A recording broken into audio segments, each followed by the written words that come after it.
नमस्कार। आज के इस एक्सप्लेनर में आपका स्वागत है। चलिए बिना किसी देरी के सीधे आज के इस बेहद दिलचस्प विषय पर आते हैं। आज हम वेस्ट बंगाल के बीरभूम जिले में द्वारका नदी के तट पर स्थित एक ऐसी जगह की बात करने वाले हैं जहां का वातावरण जितना रहस्यमयी है, आध्यात्मिक रूप से वो उतना ही शक्तिशाली भी है। हम बात कर रहे हैं तारापीठ मंदिर की। देखिए, ये सिर्फ एक आम तीर्थ स्थल नहीं है। इसका इतिहास और यहाँ की परंपराएं सच में आपको हैरान कर देंगी। शुरुआत करते हैं एक ऐसे सवाल से जो शायद आपके भी दिमाग में आ रहा होगा। आखिर क्यों हर साल लाखों भक्त एक बेहद भयानक और डरावने श्मशान घाट के पास आकर देवी का आशीर्वाद मांगते हैं? सोचिए, ये एक ऐसा विरोधाभास है, एक ऐसा पैराडॉक्स है जो इस पूरी जगह की कहानी को अपने अंदर समेटे हुए है। और इस विरोधाभास का जो मुख्य केंद्र है ना, वो है ये महाश्मशान। अब इसे कोई आम श्मशान मत समझिएगा, ये तारापीठ का पवित्र और विशाल श्मशान घाट है।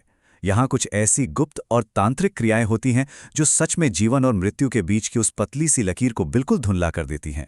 और सच कहूं तो यही वो असाधारण आभा है जो आम श्रद्धालुओं और तांत्रिक साधुओं दोनों को यहाँ खींची चली आती है। तो आखिर इस जगह में ऐसी असीम आध्यात्मिक शक्ति आई कहाँ से? इसे समझने के लिए हमें मां तारा की उन पौराणिक कथाओं की ओर मुड़ना होगा जहां से ये सब शुरू हुआ था।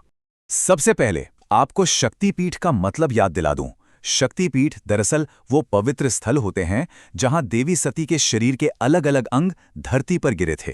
भारत में ऐसे 51 शक्तिशाली शक्तिपीठ हैं और तारापीठ उनमें से एक बेहद महत्वपूर्ण स्थान है। इस बात को ध्यान में रखिएगा क्योंकि इसी से तारापीठ का असली महत्व समझ आता है। पौराणिक कथाओं के अनुसार इस घटनाक्रम की शुरुआत तब होती है जब सती अपने पिता दक्षा के यज्ञ में अपने प्राण त्याग देती हैं। इसके बाद शोक और क्रोध में डूबे भगवान शिव विनाशकारी कॉस्मिक नृत्य यानी तांडव करते हैं। उन्हें शांत करने के लिए और सृष्टि को बचाने के लिए भगवान विष्णु अपने सुदर्शन चक्र से सती के शरीर को विभाजित करते हैं। और फिर आता है वो मुख्य चरण। कहा जाता है कि सती की तीसरी आंख या कुछ मान्यताओं के अनुसार उनकी आंख का तारा यहां तारापीठ में आकर गिरा था। बस यही कारण है कि ये इतना असाधारण और शक्तिशाली आध्यात्मिक केंद्र बन गया। इसके अलावा एक और बेहद रोचक पौराणिक कथा है जिसके बारे में ज्यादातर लोग नहीं जानते। जब समुद्र मंथन से निकला हुआ हलाहल विष भगवान शिव ने पी लिया था, तब उनके गले में असहनीय जलन हो रही थी।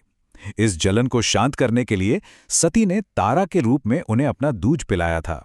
यहाँ देवी की पूजा उनके इसी ममतामयी और प्रेमामयी रूप के आधार पर की जाती है ना? बिल्कुल अद्भुत बात। खैर, पौराणिक कथाओं से आगे बढ़ते हुए अब जरा मंदिर की फिजिकल बनावट और उसके गर्भगृह में छुपे रहस्यों पर एक नजर डालते हैं। इस मंदिर की वास्तुकला अपने आप में खास है। आज जो स्वरूप आप देखते हैं वो 18वीं शताब्दी में स्थानीय जमींदारों ने बनवाया था।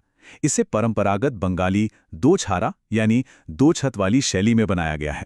नीचे मोटे लाल ईंटों का आधार है और उसके ऊपर बेहद बारीक टेराकोटा की नक्काशी। मंदिर के मुख्य द्वार पर मां दुर्गा, महाभारत और रामायण के सुंदर दृश्य उकेरे गए हैं। ये पुरानी वास्तुकला का एक अनूठा उदाहरण है। पर अब आती है इस मंदिर की सबसे हैरतअंगेज बात। गर्भगृह के अंदर जब दर्शक देखते हैं तो उन्हें एक उग्र मूर्ति दिखती है। करीब 3 फुट लंबी धातु की मूर्ति, बाहर निकली हुई जीभ, गले में मुंडमाला और सिर पर चांदी का मुकुट। एकदम रौद्र रूप। लेकिन ध्यान से सुनिए, इस आवरण के ठीक पीछे एक काले पत्थर की असली मूर्ति छिपी है जो बिल्कुल इसके उलट है। वो पत्थर की मूर्ति अत्यंत शांत और ममतामयी है, जिसमें मां तारा भगवान शिव को शिशु के रूप में स्थापन करा रही हैं। एक ही स्थान पर भय और करुणा का ऐसा दुर्लभ द्वंद्व सच में एक रहस्य जैसा लगता है। अब देखिए, तारापीठ की कहानी तब तक पूरी हो ही नहीं सकती जब तक यहाँ के सबसे प्रसिद्ध और किस्मती इंसान के बारे में बात ना की जाए। चलिए जानते हैं पागल संत बामा खेपा के बारे में। इनका जन्म 1837 में हुआ था। अगर इस नाम बामा खेपा का अर्थ समझें तो बामा का मतलब होता है वामाचार यानी तंत्र का बाया मार्ग, और खेपा का मतलब होता है पागल या दीवाना। वो किसी आम साधु की तरह नहीं थे। वो सच में मां तारा की दिव्य भक्ति में पूरी तरह दीवाने हो चुके थे। उनकी इस भक्ति की असलियत दिखाने वाली एक बेहद मशहूर कथा है। एक बार हुआ यूं कि मंदिर के पुजारियों ने बामा खेपा को देवी का प्रसाद देवी से पहले खाते हुए देख लिया और उन्हें पीट दिया।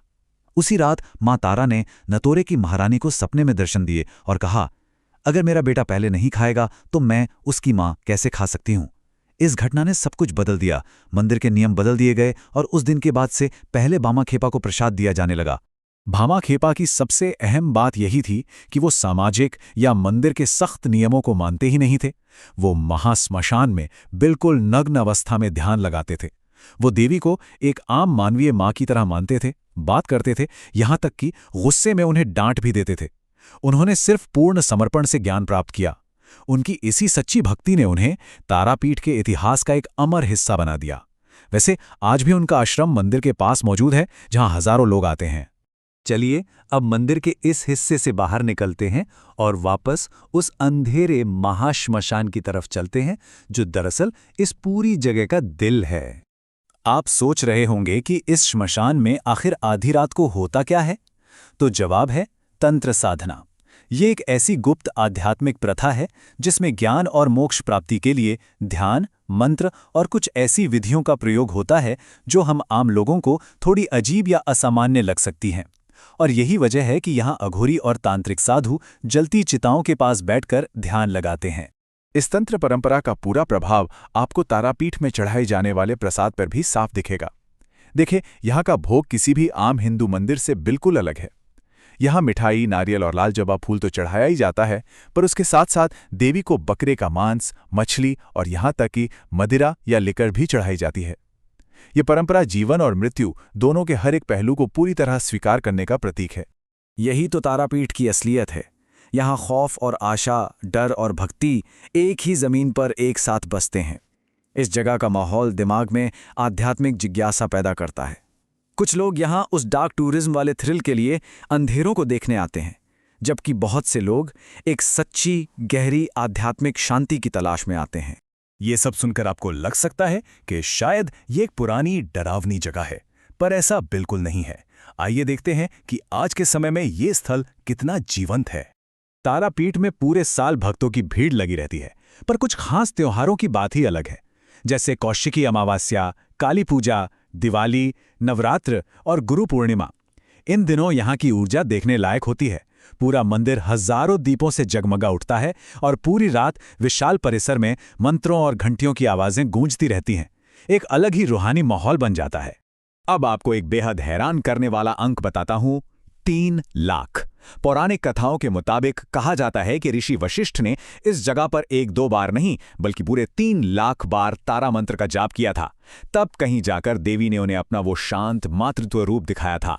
ये नंबर ही अपने आप में बताता है कि इस जमीन में तपस्या की कितनी गहराई छुपी है। तो इस एक्सप्लेनर के अंत में हमारे पास एक ऐसी सोच रह जाती है जो हमें अपने आप से पूछने पर मजबूर करती है, क्या सच्ची सर्वोच्च ईश्वरीय शक्ति तभी प्राप्त की जा सकती है जब हम जीवन के कोमल मातृत्व प्रेम और मृत्यु की उस कठोर चौकिक सच्चाई दोनों को बराबर रूप से गले लगा लें? तारापीठ की ये सदियों पुरानी कहानी इसी विरोधाभास, इसी पैराडॉक्स में बसी खूबसूरती का एक जीता जागता उदाहरण है। आज के इस विश्लेषण में हमारे साथ जुड़ने के लिए बहुत बहुत धन्यवाद। उम्मीद है इस सफर ने आपको तारापीठ के इस रहस्य को एक बिल्कुल नए नजरिए से देखने का मौका दिया होगा।